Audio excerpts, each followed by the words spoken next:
Вот там показывает фазу. Розетка. Чайник опять сломался. Надо будет идти менять. Вот, включаю. Не работает.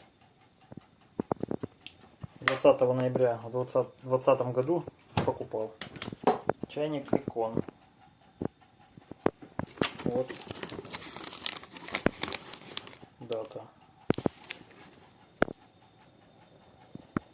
Там чайник и машинку еще попался подстригальную. Вот пойду менять. Обмен без проблем.